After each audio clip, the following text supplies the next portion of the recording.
इस कार्यक्रम के पुण्यार्जक हैं जयंती परिवार, अलवर, राजस्थान।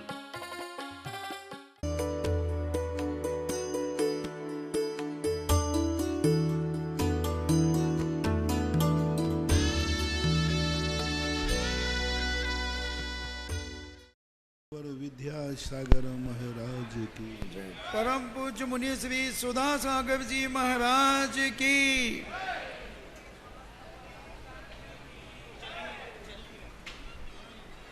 नमोस्तु आचार्य श्री, नमोस्तु मुनि श्री। संगीता जैन इलाहाबाद से पूछती हैं, महाराज जी जैन विधि से चक्रवर्ती विवाह किस प्रकार किया जाता है? महाराज जी चक्रवर्ती विवाह की विधि बताइए। बहुत बार मैं बता चुका हूँ। चक्रवर्ती विवाह तो हमने स्वयं नाम दिया है इसलिए कि आगम में देखो बच्चों की आवाज़ आ रही है, बच्चों को रोकें। वॉलेंटियर्स बच्चों को रोकें, जिनके बच्चे जो दौड़ रहे हैं। देखो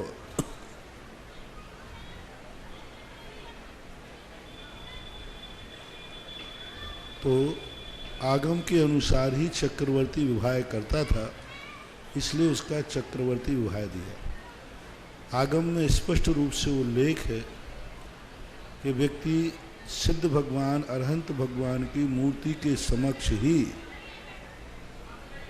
इतना क्यों आवाज करते हैं? आवाज इशारे से नहीं बोल पा रहे क्या? देखो कुर्सियों पे बैठी हुई बातें कर रहे हैं, देखो सबके सब गलत जगह लगी है कुर्सी। क्या कर रहे हैं समझ में नहीं आ रहा।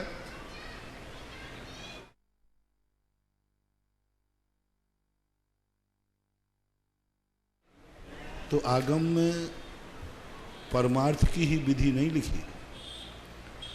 आगम में जैनाचार्यों ने संसार की भी बहुत अच्छी व्यवस्था बनाई है, क्योंकि धर्म के दो पहिए हैं, एक श्रवण धर्म और एक गृहस्थ धर्म। जैन दर्शन ने स्पष्ट कहा, धर्म को यदि चलाना है तो श्रावक और मुनि दोनों का होना जरूरी है। जब धर्म का एक चाक श्रावक है तो हमें उसकी व्यवस्था बनाना ही पड़ेगी। बिना व्यवस्था बनाए बिना काम नहीं चलेगा। इसलिए उन्होंने परमार्थ के तो नियम बनाए, संसार के भी नियम बनाए। उन्होंने स्पष्ट उल्लेख किया कि जिस समय दोनों परिवार एक दूसरे से संबंध की स्थापना करते हैं तो वो भी जिनेन्द्र देव की साक्षी में करते हैं। और पहले लोग जब लोग जाते थे किसी को देखने तो वो सीधे मंदिर जाते थे और मंदिर से हवाला लेते थे कि ये परिवार अभिषेक पूजन को आता है कि नहीं, इस परिवार की व्यवस्थाएं मंदिर में क्या है, इस परिवार ने कहीं मंदिर में दान आदि दिए हैं कि नहीं। उससे निर्णय करते थे कि ये मेरा संबंधी बनने लायक है कि नहीं है। और उनके आचार विचार पूछते थे, मुनियों के आहार होते हैं कि नहीं, मुनियों को चौका लगाते।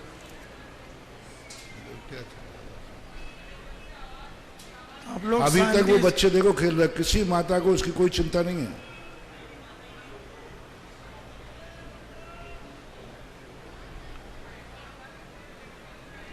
महावीर थोड़ी देर वहीं खड़े हो जाओ, शांति से बिठाओ लोगों को। 2-3 वॉलेंटियर अंदर जाएं, बच्चों को अलग करें वहां।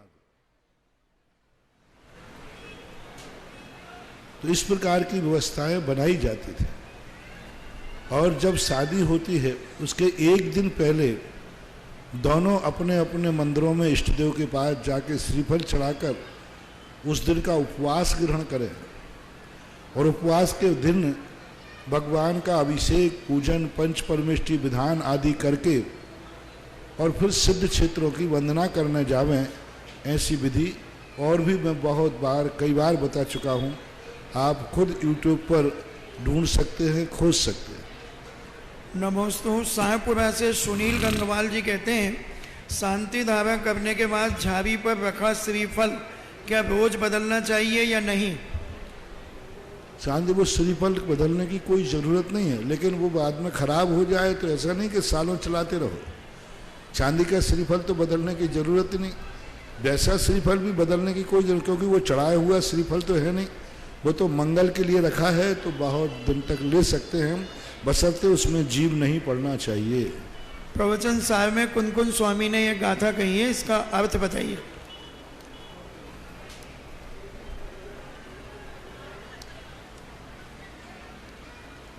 छदमत्तो विहित वत्थुषु, छदमत्त विहित वत्थुषु, बहुत अच्छा उदाहरण है। ये पूज्यवर कुंदकुंद स्वामी की गाथा है।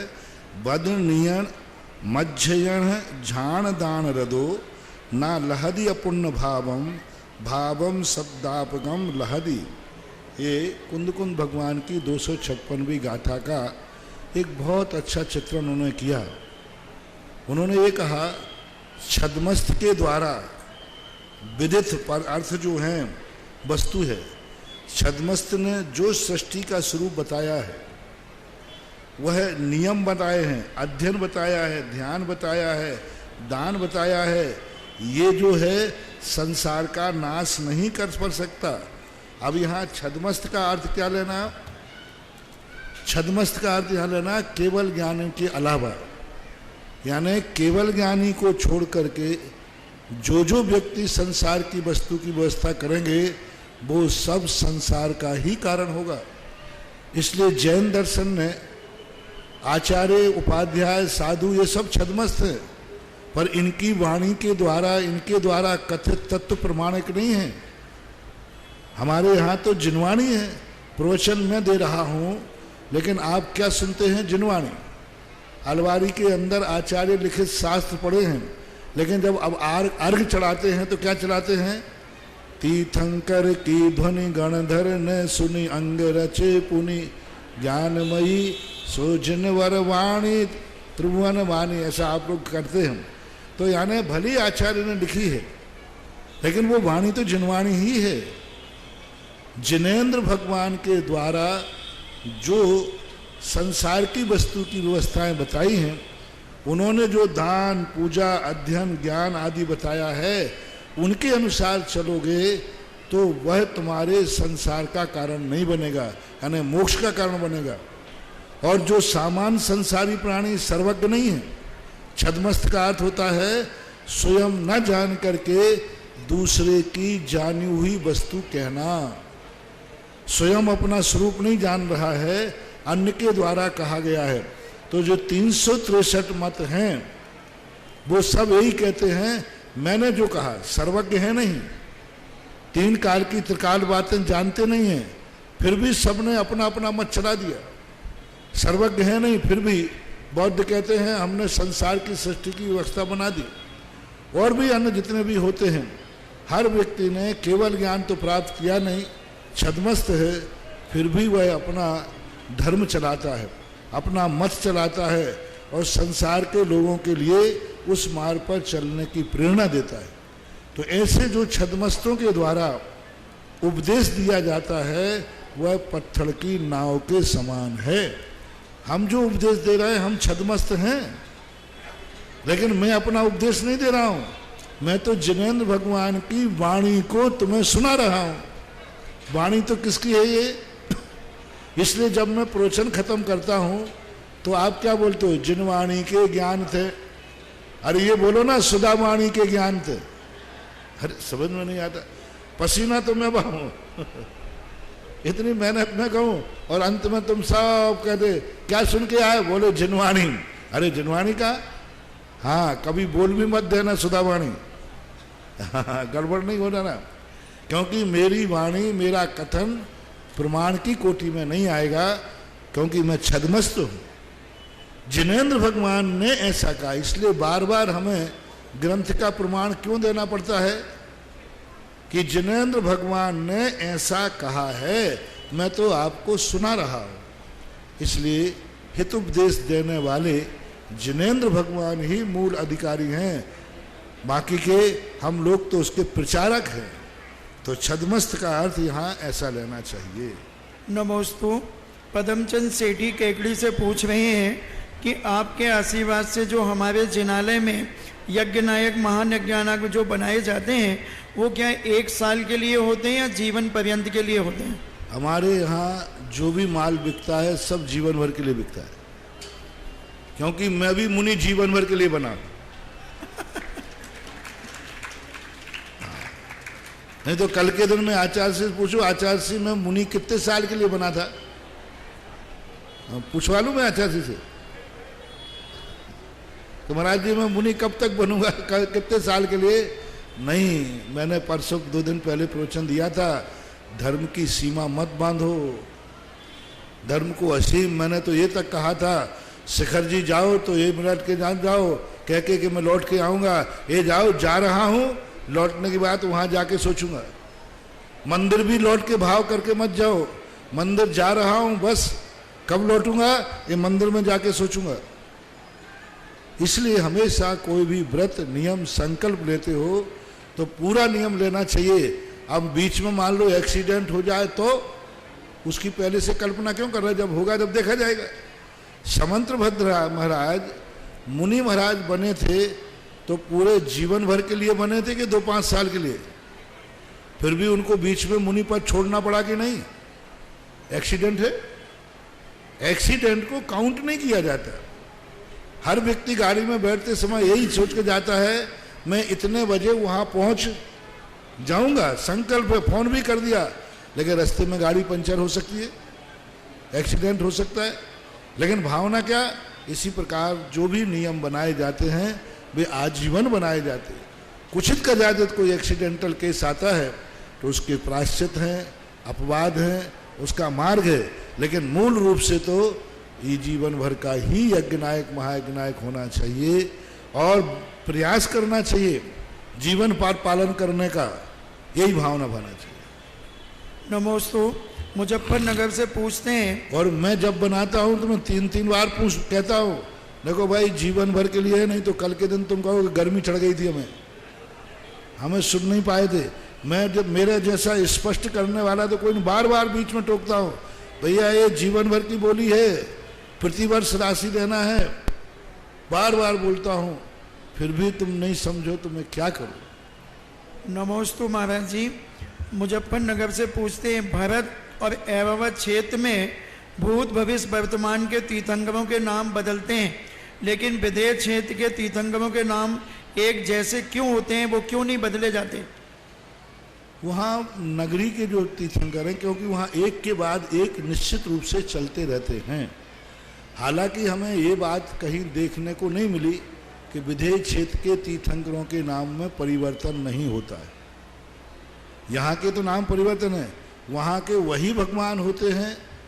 तो अभी इस संबंध में मैंने स्पष्ट रूप से किसी मूल आगम में, प्राचीन आगम में ऐसा उल्लेख देखने में नहीं आया। मूल आगम में इनका वर्णन त्लोय परिणति त्रिलोक सार के अंदर इन विदेश क्षेत्र के आदि के तीर्थंकरों के नाम मिलते हैं प्राचीन रूप से, लेकिन ऐसा नहीं मिला है कि उस तीर्थंकर के जाने के बाद दूसरा तीर्थंकर उसी नाम से होगा, क्योंकि गृहस्थ अवस्था में तो उनका दूसरा नाम होता है। तीर्थंकरों के जो गृहस्थ अवस्था में नाम होते हैं वही मुनि अवस्था में चलते हैं, उन नामों में परिवर्तन नहीं होता। अब विदेश क्षेत्र के परिवर्तन में चर्चा सुनते हैं तो चर्चा में लॉजिक यही देते हैं कि जिस नगरी में जो तीर्थंकर मोक्ष जाएगा दूसरे व्यक्ति को केवल ज्ञान होगा तो उसी नाम से होगा, लेकिन यह बात अभी प्रमाणिक नहीं है और हम इसको पूर्ण निर्णय रूप से नहीं कह सकते। नामों में परिवर्तन होता है, होना चाहिए।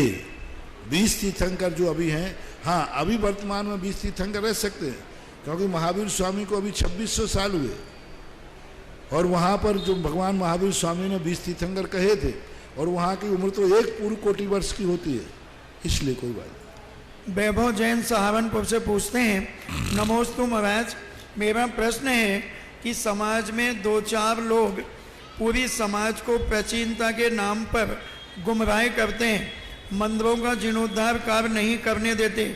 यह 2-4 लोग ही प्राचीनता के सारे पूरी समाज का विरोध करते हैं। यदि कोई साधु विद्वान भी कह दे कि यह जीर्णोद्धार का कार्य सही है तो भी वो लोग उस साधु का भी विरोध करते हैं। हमें दिशा निर्देश दें। कुछ लोगों को क्या होते, चमगादड़ होती ना, उनको खंडहर पसंद आते। हाँ, खंडहर चमगादड़ों के लिए खंडहर ही चाहिए। तो कुछ ऐसे लोग होते हैं जो चमगादड़ों का स्वरूप होता है, क्योंकि आपने सारी चीज़ें बदल दी। आपने बाप दादों के मकान बदल दिए। जो मकान पुराने स्थान पे थे, जो मकान आमली की बाड़ी में थे, वे सब निकल के कॉलोनी पहुंच गए। क्यों पहुंच गए भाई? बाप दादों का मकान तो वहीं था, बेच बेच के पहुंच रहे हैं। सारे जो बीच शहर के अजमेर देखो, पूरा शराब की मोहल्ला ही कहलाता था, आज वहाँ के सब बेच के चले गए। क्यों चले गए भाई? बाप दादों की संपत्ति है, मकान है, वहाँ करो ना पुरातत्व की रक्षा। आवश्यकता के अनुसार हर चीज में परिवर्तन होता है। जिस समय हमने प्राचीन मंदिर बने थे, उस समय यहाँ विपरीत मतावलंबियों का, जैन धर्म विरोधी का उनका शासन था, और उनके शासन के अनुसार मंदिर बनाए जाते थे। हर मंदिर में एक तलघर बनता था, वो भी साउथ वेस्ट में बनाते थे। क्यों? क्योंकि आकस्मिक युद्ध होगा तो हम अपने भगवान को छुपा करके बचा लेंगे। अब आज की कोई ज़रूरत नहीं है। बहुत बड़ी स्थितियां खराब हो रही हैं आज, कि उस समय के मंदिरों की दरवाजे छोटे होते थे, भगवान बड़े होते थे। और आगम में लिखा है कि भगवान की दृष्टि से 14% गेट बड़ा होना चाहिए। अब आगम झूठा मानो या मंदिर भी इसलिए सही है कि उस समय ऐसी ही परंपराएं थीं। क्योंकि मंदिर का दरवाजा छोटा इसलिए करते थे कि मुगल शासक दूसरे के मंदिर में कहीं मस्तक नहीं झुकाते थे, और दरवाजा छोटा रहेगा तो उनको मस्तक झुकाना पड़ेगा, तो वे अंदर जाएंगे नहीं, अपने भगवान की सुरक्षा हो जाएगी। ये लॉजिक था। भगवानों के मंदिरों के दरवाजे छोटा करने का कोई कारण नहीं। मैंने उनकी शताब्दियां निकाल ली, जिन जिन मंदिरों के छोटे मंदिर दरवाजे हैं, उसी समय के वो मंदिर छोटे बने। मूर्ति बड़ी, मंदिर का दरवाजा छोटा। वो उस समय मुगलों का राज्य था, और मुगल मंदिरों को खंडित करते थे। और लेकिन उनकी एक परंपरा रहती थी, वो किसी मंदिर में गर्दन झुका के, और छोटा थोड़ा दरवाजा रहेगा तो ये मंदिरों की सुरक्षा के लिए छोटे दरवाजे बनाए जाते थे। वो उस समय की मांग थी, परिस्थितियां थी, तो ऐसा कर लिया। अब पहले महावीर जी की मूर्ति की सुरक्षा के लिए आगे एक नई वेदी बना दी, जिससे तोड़ने वाला समझे कि यही महावीर जी है। अब उसकी नकल हुई तो सब जगह नई वेदी बन गई। तो ऐसा नहीं है, समय काल के अनुसार मंदिरों में भी परिवर्तन होना चाहिए। पहले वहाँ 10 घर रहते थे, आज 100-200 घर रह रहे हैं। पहले मूल नायक छोटा मंदिर था, छोटे से बैठा लिए थे। अब इतनी बड़ी समाज हो गई तो बड़े भगवान बैठा लेंगे, बैठना चाहिए। तो ये परिवर्तन होना चाहिए। अब कोई नहीं समझते हैं तो मैं क्या करूं? मैं तो यही कहता हूं, चमगादड़ों के लिए खंडहर पसंद होते हैं तो वो खंडहर पसंद करते हैं। धीरज जैन मानपुरा से पूछते हैं, नमोस्तु महाराज जी, महावीर जयंती या 10 लाक्षण पर्व के जुलूस में भगवान को ले जाते समय वापस जब लाते हैं तो उन्हें किस प्रकार से विराजमान करना चाहिए? क्या शुद्धि करना चाहिए? कैसे लाना बाहर? महावीर जयंती में जुलूस आदि में भगवान को ले जाते हैं तो पुनः वेदी में किस प्रकार से उन्हें बिठाना चाहिए? कोई नहीं, सामान्य कथन है। भगवान को जुलूस में निकालने के बाद सबसे पहले उनका अभिषेक होना चाहिए। जब जब यात्रा निकाली जाए, यात्रा के बाद उनका अभिषेक होना चाहिए। अभिषेक करने के बाद उनको मूल स्थान पर विराजमान कर देना चाहिए। कोई विशेष विधि नहीं है। कीर्ति जैन बामौर कला गोलाकोट से पूछते हैं कि हमारे छोटे भाई अमेरिका में रहते हैं और आपके सानिध्य में भीलवाड़ा में भगवान की प्रतिष्ठा हो रही है, तो वो अमेरिका में किस प्रकार से विधि विधान से भगवान को स्थापित करेंगे? अब अमेरिका में ले जाने के लिए तो प्रयास ये किया जाए कि उसको इस ढंग से डिब्बे में पैक किया जाए, लकड़ी के डिब्बे में, और उसको ले जाते समय दिन में यदि पहुंच जाते हैं तो अति उत्तम है। और यदि अब फ्लाइट है, वीजा है, यदि कुचित कदाचित फ्लाइट के अनुसार चलना पड़े तो वहाँ जाकर के भगवान को शांति धारा भगवान के ऊपर करके, और कोई वहाँ पर प्रतिष्ठाचार्य, कोई छोटा मोटा पंडित ले जा करके शांति विधान आदि करा करके उनको जाप पूर्वक कम से कम 1.25 लाख जाप शांति मंत्र के करके उनको विराजमान करना चाहिए, जिससे रास्ते में ले जाने में जो आसाधना हुई है उस आसाधना का एक शुद्धिकरण हो जाएगा। अमेरिका ले जाते हैं, पहले भी न्यूयॉर्क में मूर्तियां यहाँ से प्रतिष्ठित होकर गई हैं और जाना चाहिए। देखो कई लोग विदेशों में पंचकल्याण कर रहे हैं, वहाँ मुनिराज है नहीं, वहाँ बिना मुनिराज के वहाँ पंचकल्याण करने में जितना बड़ा दोष है, दोष क्या, वो भगवान है ही नहीं। यहाँ से मुनि के द्वारा मूर्ति को प्रतिष्ठित कर ले जाने में जो रास्ते की आसाधना होगी वो इतनी भयंकर आसाधना नहीं है, उसका तो प्रायश्चित है। यूं मानना चाहिए एक मुनि बना ही नहीं है और एक ने मुनि बन में दोष लगाया, दोनों में कितना अंतर है। एक तो मुनि बना ही नहीं और एक ने मुनि बन के दोष लगाया, तो जिसने मुनि बन के दोष लगाया उसका प्रायश्चित है, लेकिन जो मुनि बना ही नहीं उसका काय का प्रायश्चित है। इसी प्रकार वहां जो तुमने प्रतिष्ठाएं कराई हैं वे मूर्ति है ही नहीं। मैंने पहले ही कहा कि वे स्टेचू मात्र हैं, उनमें कोई अतिशय नहीं होता।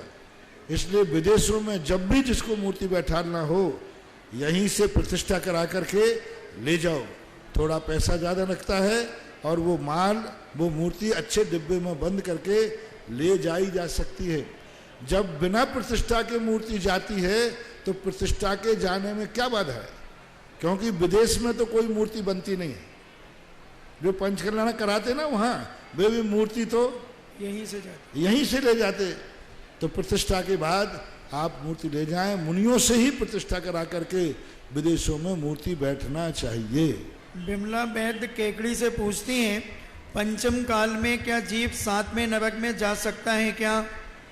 नहीं जा सकता, छठे नरक से नीचे कोई भी जीव नहीं जाता। सरिता जैन गांधीधाम से पूछती हैं, नमोस्तु गुरुदेव, जीव आध्यात्मिकता का कौन सा गुण स्थान है? जीव का जीव अध्यात्म में कौन से गुण स्थान में पहुंचता है? अध्यात्म में तो गुण स्थान ही नहीं होते। अध्यात्म में पुजवर कुंद भगवान ने श्री समय सार जी के अंदर स्पष्ट उल्लेख किया। गुण स्थान, मार्गणा स्थान, अध्यात्म स्थान, सब के सब गुण स्थानों को कहा ये सब आत्मा के नहीं होते हैं, क्योंकि गुण स्थान मोह और योग की परिणति से बनता है। और अध्यात्म ग्रंथ ना तो मोह को स्वीकार करते हैं और ना योग को स्वीकार करते हैं। अध्यात्म ग्रंथों में बंध बंधक भाव नहीं है, इसलिए आध्यात्मिक दृष्टि से तो कोई गुणस्थान होते नहीं। अब रही बात, ऐसा पूछ सकते हो कि अध्यात्म का जो स्वरूप है शुद्ध उपयोग का वो कौन से गुणस्थान से होता है? समय सार आदि में जो अनुभूति लिखी है वह कौन से गुणस्थान में हो सकती है? अध्यात्म की अनुभूति, तो उसके लिए हमारे यहाँ दो मान्यताएं हैं। पुजवर जयसेन स्वामी के अनुसार, पुजवर उमा स्वामी महाराज के अनुसार सप्तम गुण स्थान से शुद्ध उपयोग चालू हो जाता है और अष्टम गुण स्थान से शुक्ल ध्यान चालू हो जाता है। शुक्ल ध्यान और शुद्ध उपयोग अपर नाम है, लेकिन पुजवर वीरसेन स्वामी के अनुसार, पुजवर कुंद स्वामी के अनुसार अध्यात्म का जो स्वरूप है वह 11वें 12वें गुण स्थान में प्रकट होता है, क्योंकि जहाँ तक कसाय की कणिका मात्र भी उदय में है वहाँ से शुद्ध उपयोग नहीं हो सकता। और जहाँ पर शुद्ध अध्यात्म की बात है, जहाँ ज्ञान चेतना की बात कहते हैं, वहाँ पुजवर कुंद भगवान श्री पंचास्ति काय में कहते हैं, पाणद मदिकंताणम नानम बिंदंती जे जीवा। जो प्राणों से अतिक्रांत हो गए हैं वे जीव ज्ञान चेतना का अनुभव करते हैं, अर्थात सिद्ध भगवान को ही ज्ञान चेतना का अनुभव होता है। उनका हेतु यह है कि जब तक औदैक भाव है, औदैक भाव जब तक रहेगा वह अपने आत्मा के स्वरूप को प्राप्त नहीं कर सकता, और औदैक भाव 14वें गुण स्थान तक होता है। औदैक भाव उसे कहते हैं जब आत्मा कर्म और नौ कर्म के अधीन रहती है तब तक औदैक भाव रहता है, और जहाँ औदैक भाव है वहाँ पर ज्ञान चेतना शुद्ध अध्यात्म तत्व नहीं रहता। पुजवर ब्रह्मदेव सूर्य ने श्री द्रव्य संग्रह के अंदर लिखा कि अरहंत भगवान सामान्य रूप से कर्मों का वन तो नहीं कर रहे मोहिनी आदि का, लेकिन ईर्यापत आश्रव कर रहे हैं। तो प्रश्न उठाया उन्होंने कि 14वें गुण स्थानवर्ती केवली भगवान तो कोई कर्मों का आश्रय नहीं कर रहे, तो वे तो 18,000 शील के दोषों से रहित हो जाएं। बोले नहीं, उन्होंने चोरी करना तो छोड़ दिया है, लेकिन चोरी का माल अभी स्टोर में है। यानी नए कर्म का बंद तो नहीं कर रहे हैं, लेकिन पुराने जो 85 प्रकृतियों का सत्ता है भंडार में है, उस कारण से उनको भी शुद्ध ज्ञान चेतना का अनुभव नहीं होता है। इस प्रकार की आध्यात्मिक व्याख्या समझना चाहिए। विनोदनी केकड़ी से पूछती हैं, महाराज इष्टोपदेश के 7वें श्लोक के अंदर मदन कोदवई शब्द का अर्थ नशीले कोदों दिया है, तो ये कोदों क्या कहलाते हैं? कोदों होते हैं एक प्रकार का बहुत पुराना चीज है, कोदों के चावल, जैसे आप लोग समा के चावल भी बोलते हैं।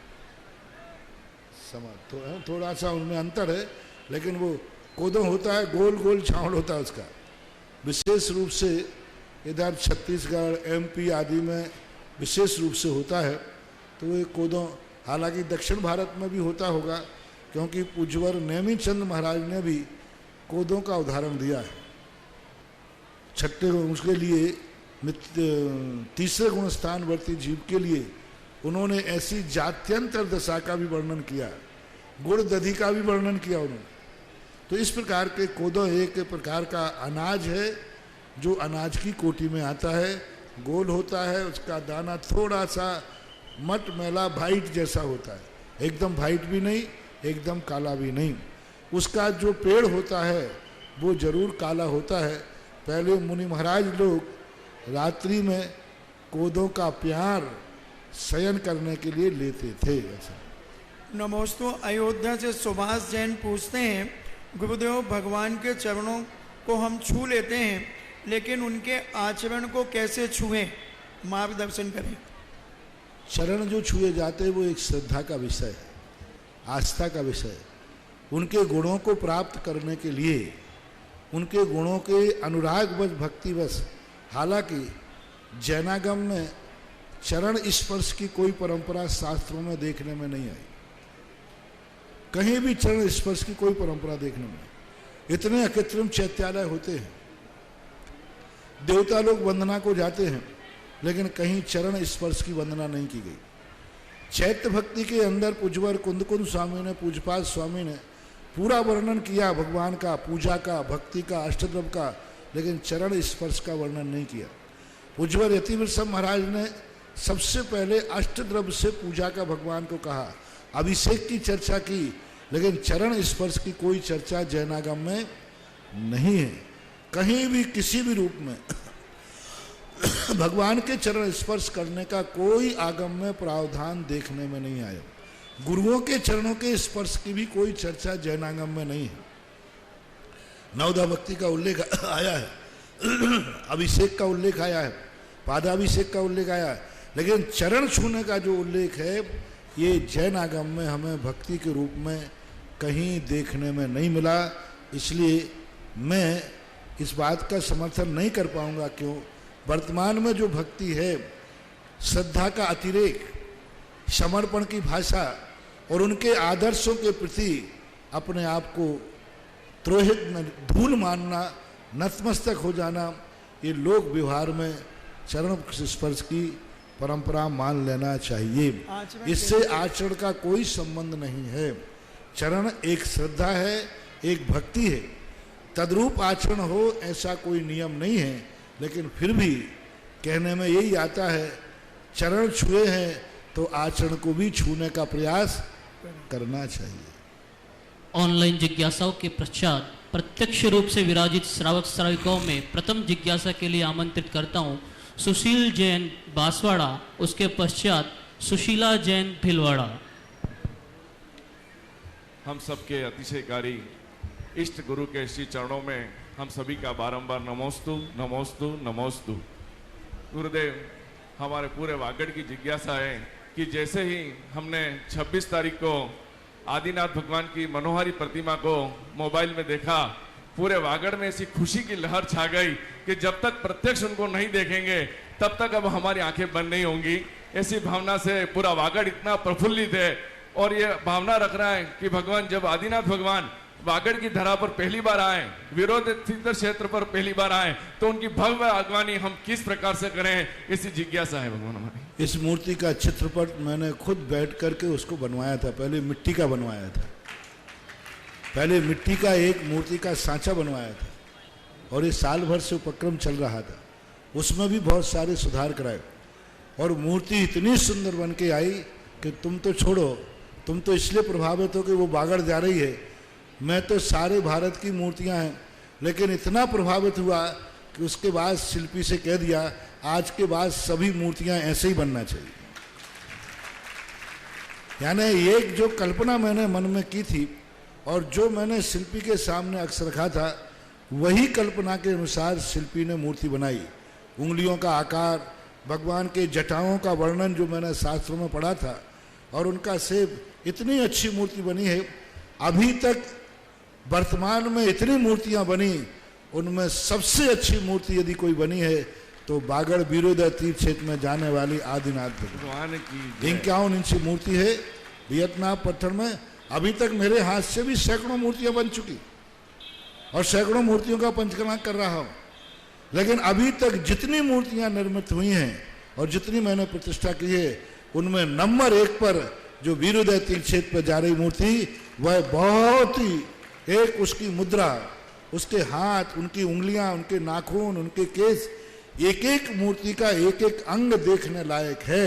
जो अपन सुनते हैं ना, अंग अंग निरखो जिन वर के जिनसे झलके, तो उस मूर्ति को जो अंदर प्रतिष्ठित हो रही है वो मूर्ति देखने लायक ही है। एक एक अंग उनका देखने लायक है। नाखून देखो कितनी कलाकारी से बनाए, उंगलियों का जो शेप देखो जो पुरानी बनती थी, ऐसे शेप बनाए। जैसे ज्ञानोदय तीर्थ क्षेत्र में मुनि सुब्रत नाथ भगवान का आकर्षण है, वैसा ही इसका आकर्षण है। और ये मूर्ति वस्तुतः एक अपने आप में वहाँ बैठेगी, उस क्षेत्र को बहुत बड़ी एनर्जी देगी। अब मैं जिस दिन सूर्य मंत्र दूंगा, उस दिन इसकी एनर्जी टेस्ट करके आपको बताऊंगा कि इसकी कितनी एनर्जी है, और इस क्षेत्र पर पहुंचने के बाद वीरोदय क्षेत्र को कितनी ऊंचाइयां देगी। बोलो अतिशयकारी जगत पूज्य मुनि पुंगव श्री सुदास सागर जी महाराज की जय। नमोस्तु भगवान, नमोस्तु। श्रीमती सुशीला जैन भीलवाड़ा, उसके पश्चात तैयार है अशोक कुमार जैन भोपाल।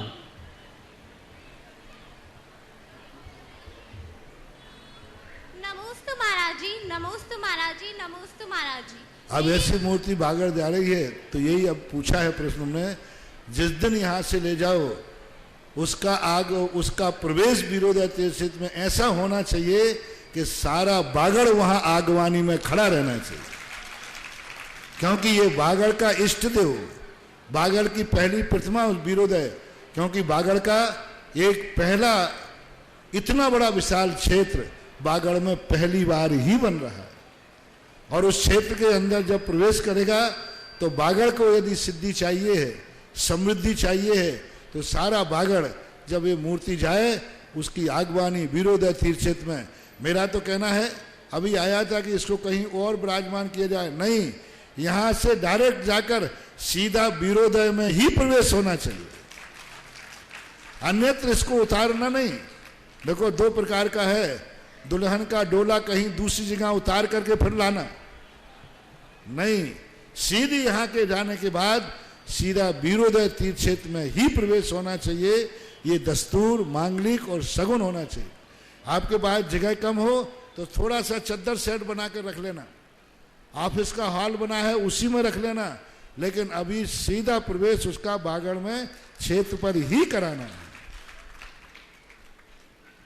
नमोस्तु महाराज जी, नमोस्तु महाराज जी, नमोस्तु महाराज जी। मेरी जिज्ञासा यह है, और यदि आपको वहां लेट ले जाना है तो यहीं छोड़ जाना, 10 दिन ले जाओ, लेकिन जाएगी सीधी, और तुम्हें नहीं चाहिए हो तो हम दूसरे क्षेत्र में भेज दें। मेरी जिज्ञासा यह है कि किसी नास्तिक व्यक्ति को आस्तिक में किस प्रकार बदला जाए। नास्तिक से आस्तिक बनने के लिए या तो गुरु की वाणी है, शास्त्र की वाणी है, समझ करके, अन्यथा सबसे सरल तरीका है कर्म की ठोकर। बुरे दिन में अच्छे अच्छे नास्तिक भी आस्तिक हो जाते हैं। तो जब व्यक्ति की जिंदगी में ठोकर लगती है, बुरे दिन आते हैं, तो सबको एक ही बात दिखती है, हे भगवान यदि तू है तो बचा ले। इसलिए आस्तिक बनने का सबसे सरल तरीका है कि उसकी जिंदगी में जम के ठोकर लगना चाहिए। बुरे दिन आएंगे तो वो आस्तिक अपने आप बन ही जाएगा। अशोक कुमार जैन भोपाल, उसके पश्चात तैयार है सुनीता जैन निमाज। परम दयालु, परम कृपालु, परम पूज गुरुदेव के श्री चरणों में मेरा और मेरे परिवार की ओर से कोट कोट नमोस्तु। गुरुदेव, अधिकतर बहुत सी धर्म सभाएं मैंने देखी हैं, उन धर्म सभाओं में देखा है कि अधिकतर तो धर्म सभाओं में, पांडालों में बैठने के लिए लोगों को ढूंढना पड़ता है। और गुरुदेव, आपके समूह शरण में, आपके पांडाल में बैठने के लिए जगह ढूंढना पड़ती है। गुरुदेव, ये आपके प्रति भक्तों की श्रद्धा है या आपका भक्तों के प्रति स्नेह? कृपा समाधान करें। नमोस्तु भगवान। देखो, मैं तो पूरे पंडाल में बैठता नहीं। अब ये बैठने वालों से पूछें कि इनकी श्रद्धा है या महाराज का क्या है, क्योंकि कुछ चीजें जो होती हैं भक्ति ही बता सकता है, भगवान नहीं। शिष्य ही बता सकता है, गुरु नहीं। क्योंकि मैंने तो तुम्हें नहीं बुलाया, ये पक्का है, तुम आए क्यों? ये तो पक्का है कि मैंने तो नहीं बुलाया, किसी को फोन भी नहीं किया, मोबाइल भी नहीं किया, किसी से बोला भी नहीं, और एक बार भी ऐसा कहा नहीं मैंने कि भाई, बस इतना जरूर बताता हूं कि इस पंच कल्याणकों के जब होते हैं, इनमें उपस्थित रहने का फल क्या है। अब ये निर्णय आपको करना है कि भगवान बुलाते नहीं, गुरु बुलाते नहीं, आप मंदिर आते क्यों हैं। मैं कभी चौका लगाने की कहता नहीं, आप चौका लगाते क्यों हैं? क्यों लगाते? ये कौन बताएगा? महाराज तो बताएंगे नहीं। ये तो भक्त से पूछो कि उसको यहां क्या मिलता है जो वो दौड़ा चला आता है। दुकानदार क्या बताएगा कि ग्राहक क्यों आ रहा है? ग्राहक बताएगा कि मैं इस दुकान पर क्यों जाता हूं। दुकानदार तो सभी दुकानदार कहते हैं मेरा माल बहुत चोखा है, मैं सब ऐसा है वैसा है, ये सब से कोई मतलब नहीं। आज प्रातःकाल हमने प्रवचन दिया था ना, अरहंत तो बहुत है लेकिन भगवान 24 ही है। साधु तो बहुत है लेकिन गुरु हर साधु नहीं हो सकता। ये निर्णय क्यों नहीं हो सकता? क्योंकि ये निर्णय साधु के हाथ में नहीं है, शिष्य के हाथ में है। ये निर्णय भगवान के हाथ में नहीं है, भक्त के हाथ में है। इसलिए ये भक्त ही निर्णय करके बता सकते हैं कि यहां तुम्हें क्या मिलता है। मैंने एक बार कहा था कि कुछ साधु ऐसे हैं जो उन साधुओं से भी मैं मिला, मैंने कहा ये मंत्र तंत्र क्यों करते हो तुम? तो बोले महाराज आप समझते नहीं बात को। मैंने समझाओ। बोले लोगों को कैसे बुलाऊं, दिन भर में कोई आता ही नहीं है। आते ही नहीं। शेखावाटी जब मैं जा रहा था चतुर्मास के लिए, तो एक सज्जन आए फुलेरा के बाद, बोले महाराज जी आपने शेखावाटी तरफ बुक कर लिया है, 2-4 मंत्र तंत्र झाड़ा फूकी सीख लेना, नहीं तो वहां चौके भी नहीं लगेंगे। वहां कोई हारदान आपके पास कोई आएगा नहीं कमंडल लेने के लिए। आप ऐसे झाड़ा फूकी मंत्र तंत्र सीख लेना। अरे मैंने कहा कि मैं रोटी के लिए मंत्र सीखूंगा। और विद्यासागर का चेला, शांति सागर का चेला, शांति सागर महाराज से भी कहा था कि उत्तर भारत की तरफ तुम जा रहे हो, उत्तर भारत के लोग बड़े वक्र हैं, कुछ मंत्र तंत्र की सिद्धि कर लो, कोई देवताओं की सिद्धि कर लो, नहीं तो उत्तर भारत में बहुत कठिन है, दक्षिण भारत जैसे सीधे आदमी नहीं है। तब पूज्यवर शांति सागर महाराज ने क्या जवाब दिया? अरे पंडित, तू पंडित होकर के तेरा मिथ्यात्व नहीं गया। मैं उत्तर भारत के बिहार के लिए देवताओं को सिद्ध करूं। अरे दुश्मन के हाथ से मर सकता हूं, लेकिन दिगंबर साधु देवताओं से याचना नहीं कर सकता, याचना नहीं कर सकता। और नहीं किया उन्होंने। ऐसे मैंने कहा कि चलो ठीक है देखता हूं। कई साधु लोग कहते हैं, मेरे से कहते, वो कहा उन्होंने महाराज जी भीड़ इकट्ठी करने बुलाने के लिए एक नहीं आता तो थोड़ी झाड़ा फूकी करते हैं तो दिन भर में 2-4 आ जाते। आज देखो तब भी नहीं आते, मंत्र दे रहे, तंत्र दे रहे, गंडा दे रहे, ताबीज दे रहे। आजकल तो व्हाट्सएप मान, वो क्या बोलते, वो धागा मागा बांधने लगे। आजकल साधु तिलक लगा रहे, बढ़िया अच्छे तिलक, महंगे तिलक आते, वो बताते, जो दूल्हा मूल्हा लगाते ना, वो ऐसे चमकी वाले तिलक लगा रहे, गंडा बांध रहे, ताबीज बांध रहे, घर घर कलश रखने जा रहे, पता नहीं क्या क्या कर रहे। क्यों महाराज, कैसे ही तो भक्त बनाओ। यानी इतना करने के बाद भी वो भीड़ इकट्ठी नहीं कर पा रहे। और पूज्य गुरुदेव देखो, ना मंत्र दे रहे, ना तंत्र दे रहे, ना आशीर्वाद दे रहे, ना आंख उठा रहे, उसके बावजूद ही लाइन लगी है वहां जाकर के देखो। जय गुरुदेव। पूज्य गुरुदेव के पास जाके देखो। मैं कई लोगों से मैंने कहा, महाराज जी वहाँ गए, महाराज का दर्शन दूर से कर पाए, छू भी नहीं पाए, महाराज ने देखा ही नहीं, और हम क्या करें महाराज, वहाँ को कोई हालत ही बुरी है, अंदर तक नहीं पहुँच पाए। तो हम कहीं वहाँ मरने के लिए जाते क्यों, जाते क्यों? जो महाराज तुम्हें बुला रहे, फोन करके बुला रहे,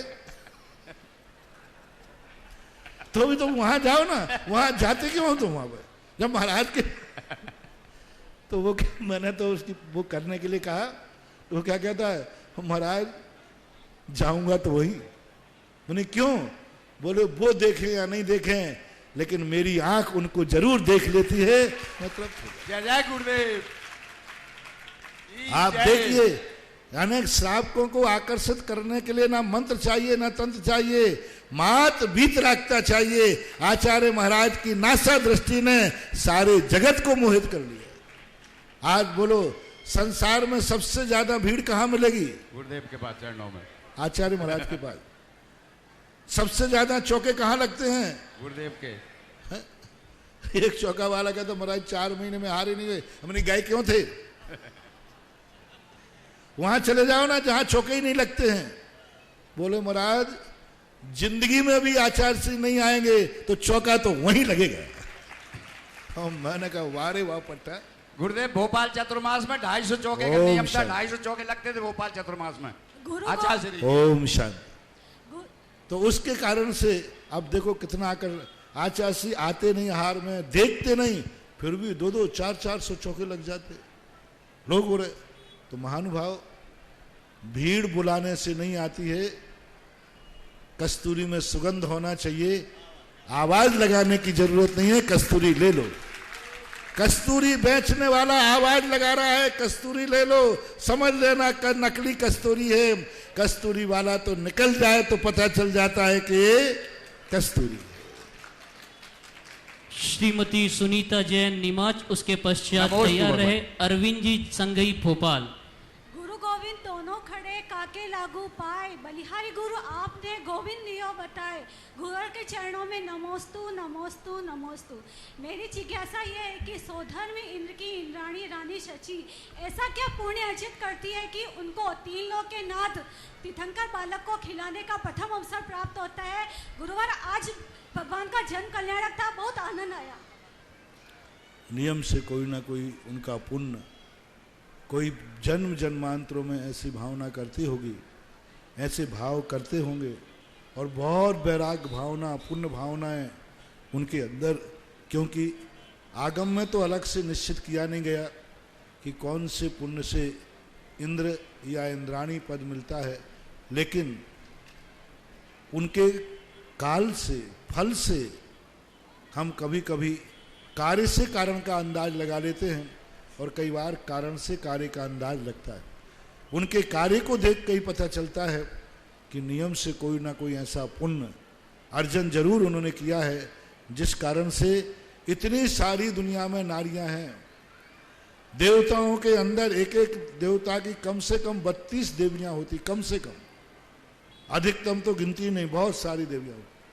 इतने सारी देवता यानी पुरुषों से कम 32 गुनी तो देवियां हैं ही। उनमें मात्र एक स्वधर्म इंद्र शची को ही, कितने इंद्राणियां होती हैं, स्वधर्म इंद्र की भी बहुत सारी इंद्राणियां होती हैं, लेकिन उसमें शची को ही ये अधिकार मिलता है, ये नियोग मिलता है। तो नियम से कोई जन्म जन्मांतरों का कोई पुण्य रहता है, उस पुण्य के कारण से ही यह कार्य होता है, और भावनाएं जन्म जन्म से जो भाते हैं उनके लिए। श्रीमान अरविंद संगई भोपाल, उसके पश्चात तैयार है श्रीमती मंजू टोंगिया चित्तौड़। बोलिए मुनि श्री 108 सुधा सागर महाराज जी की जय। मैं अरविंद सिंह, चंदन नगर प्रचार प्रसार मंत्री, सकल दिगंबर जन समाज की ओर से एवं मेरे परिवार की ओर से आप प्रश्न करिए। देखो आप लोग अभिवादन, आप विचार करें कितने लोग वहां बैठे हैं, आप नमोस्तु में लग जाते हैं। नहीं, आपको एक बार नमोस्तु बोलने का सीधा प्रश्न कीजिए, समय खराब करते हैं। महाराज श्री जी, पूरे भारतवर्ष में आदिनाथ भगवान का ही पंच कल्याण का क्यों मनाया जाता है, अन्य किसी तीर्थंकरों का क्यों नहीं?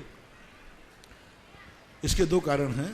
पहला कारण तो ये है कि पंच कल्याणकों में 24 भगवानों की प्रतिष्ठा होती है।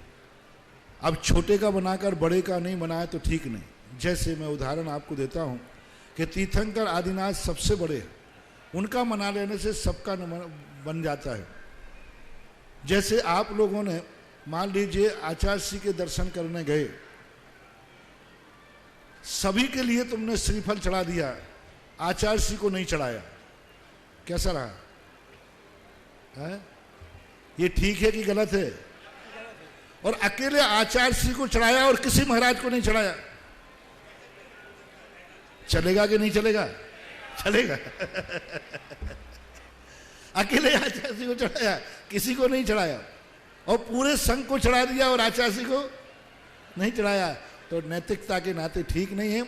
ऐसे ही अन्य तीर्थंकर चूंकि छोटे कहलाते हैं, उम्र में क्रम में आदिनाथ का मना लेने से सबका हो जाता है। दूसरा कारण ये है कि आदिनाथ तीर्थंकर बहुत बड़े उपकारी हैं।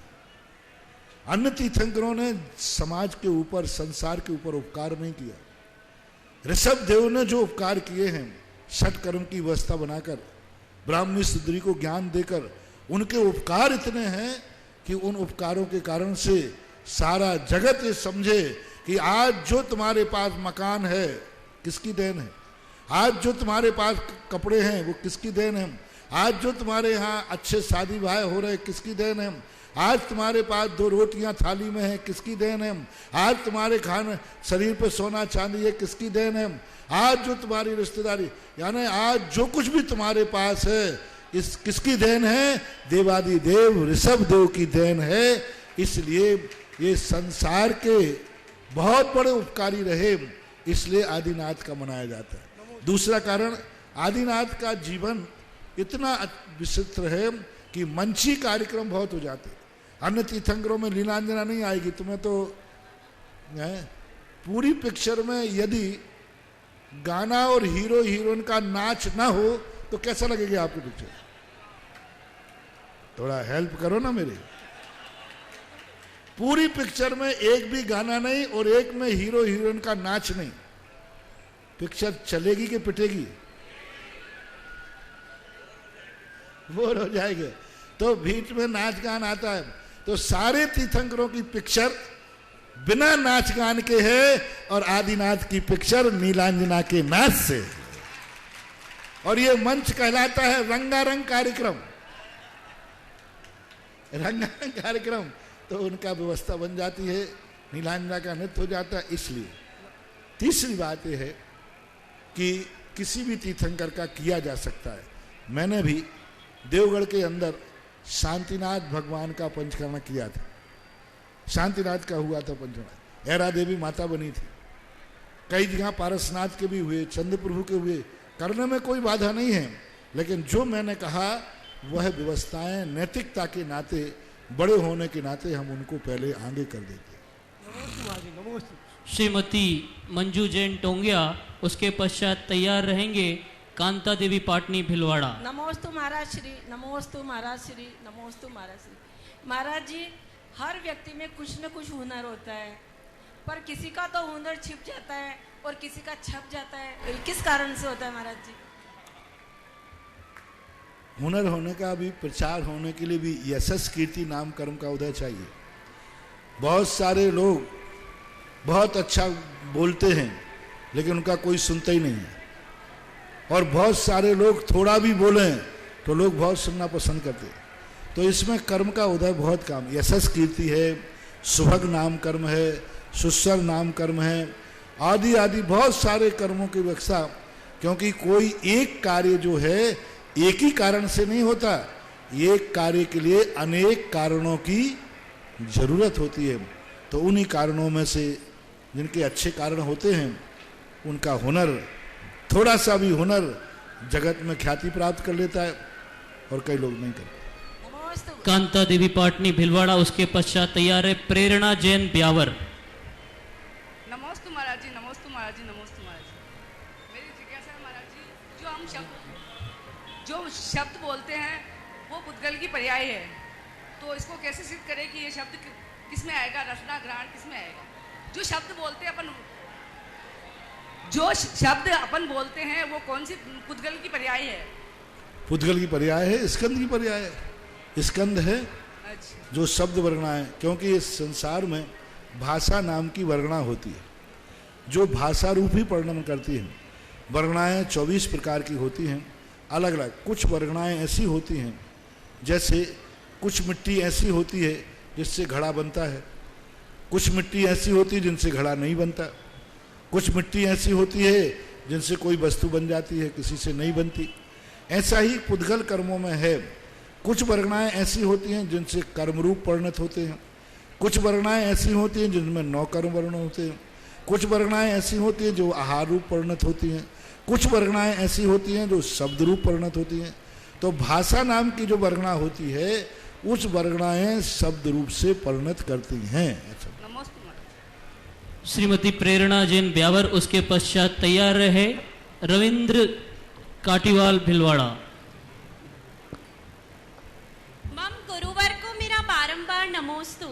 जैन दर्शन में 4 प्रकार के दान का वर्णन किया गया है और आप भी अपने प्रवचनों में विभिन्न प्रकार के करने योग्य दान जैसे मंदिर का निर्माण, वेदी का निर्माण, शिखर का निर्माण, पंचकल्याणक में पात्र बनना, संतशाला, भोजनशाला, शिक्षा हेतु दान, अष्ट प्रात्याहार्य हेतु दान आदि की प्रेरणा देते हैं।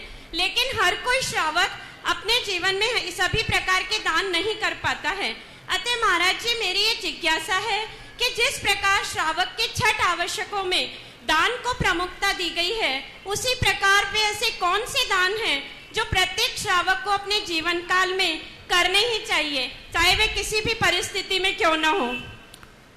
मुझे ये बताओ, खेत में कौन सा बीज बोना चाहिए? जिसकी खपत हो, जिसके रेट ज्यादा हो, 2 ही चीज से बोते हैं लोग। दान तुम्हारी आवश्यकता की पूर्ति का एक साधन है। आपको क्या चाहिए? मैं इसलिए दान कहता हूं कि जिसको क्या चाहिए, धन चाहिए तो धन दान दें, भोजन चाहिए तो आहार दान दें, दवाई चाहिए तो औषधि दान दें, ज्ञान चाहिए तो ज्ञान दान दें, मकान चाहिए तो आवास दान दें, गाड़ी चाहिए तो रथ दान दें, सिंहासन चाहिए तो सिंहासन दान दें, नजर से बचना चाहते हो तो चवर दान दें, बीमारी से बचना चाहते हो तो छत्र दान दें। अब क्या क्या कहूं? आपकी आवश्यकता की लिस्ट बताओ। आपकी जो जो परेशानी दूर हो, जो जो आपकी चाहत हो, बस उस चाहत के सामने उसी क्वालिटी का। यदि आप चाहते हो कि मैं जमींदार बनूं, बहुत अच्छी भूमि मिले, तो भूदान दो क्षेत्रों के लिए, क्षेत्र के लिए भूदान दो। तो ये तो सब चीजें हैं, जो प्रकार का दान होता है वो उसी प्रकार की क्वालिटी रखता है। जैसे भोजन होते हैं, नाना प्रकार का स्वभाव रखते हैं भोजन में। दूध का स्वभाव अलग है, दही का स्वभाव अलग है, सब्जी का स्वभाव अलग है, सब भोजन है।